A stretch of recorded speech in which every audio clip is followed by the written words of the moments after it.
Est à Madame Marie-Noëlle Lienemann pour le groupe communiste, républicain, citoyen et écologiste pour 5 minutes.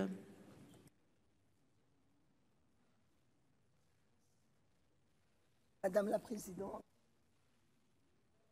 ministre, mes chers collègues, le groupe CRCE votera en faveur de la PPR qui vise au développement économique de la filière chanvre et à l'amélioration de la réglementation des produits issus de ces plantes.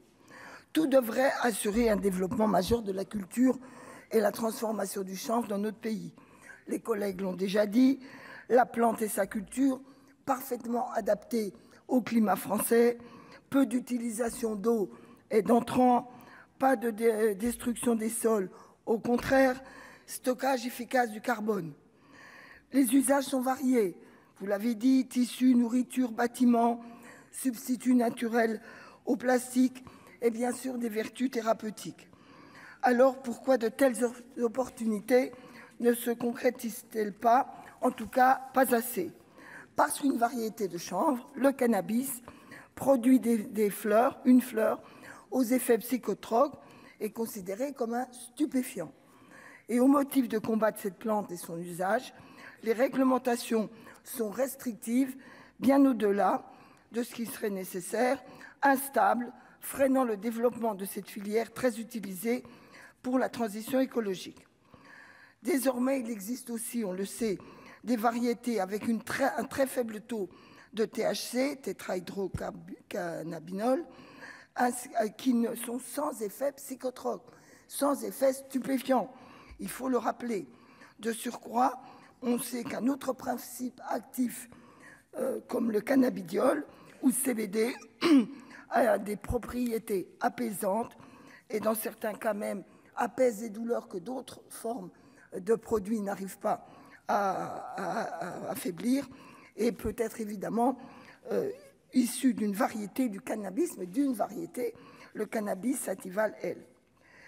Mais on ne sait pour quelle raison, dans un pays de la rationalité, on a instauré une réglementation qui n'était pas cohérente et intelligente avec nos exigences sur la législation contre les stupéfiants et d'autre part sur une capacité à développer l'usage du chanvre dans tous les domaines et même pour la consommation de CBD.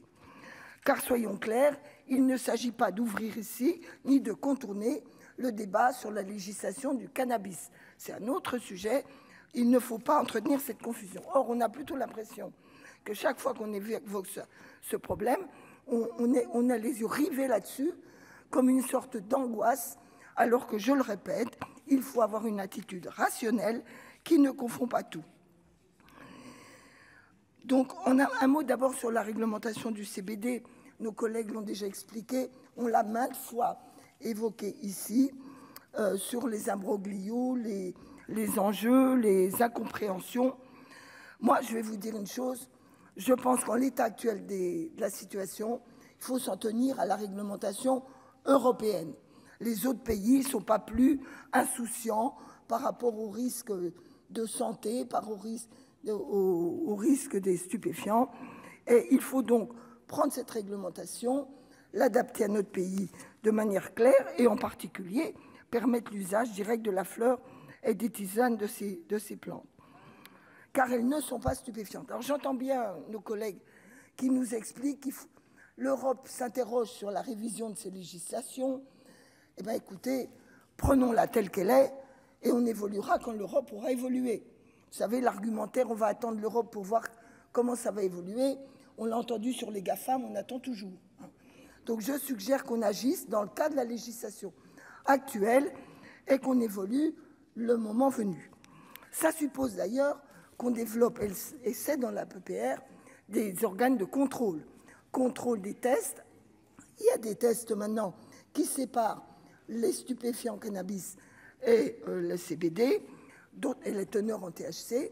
D'autre part, je crois que l'idée d'avoir une cartographie des plantations de chanvre permet, premièrement, de contrôler ce qui ne serait pas légal, et plus facilement, et d'autre part, d'assumer comment notre filière évolue et si elle est au rendez-vous de son développement. Alors, il y a dans cette PPL, évidemment, d'autres sujets. Ah oui, je voudrais insister. 90% de la consommation du CBD en France, qui se développe énormément, vient de produits de l'étranger. Donc franchement, c'est aberrant. Hein, et c'est d'autant plus aberrant qu'on passe notre temps à dire qu'il faut regagner notre souveraineté. Si, chers collègues. Donc, chers collègues, pour les autres usages du chanvre, je crois que le consensus est assez large et on aura l'occasion, à l'examen des articles, de parfois nuancer les propos. Merci.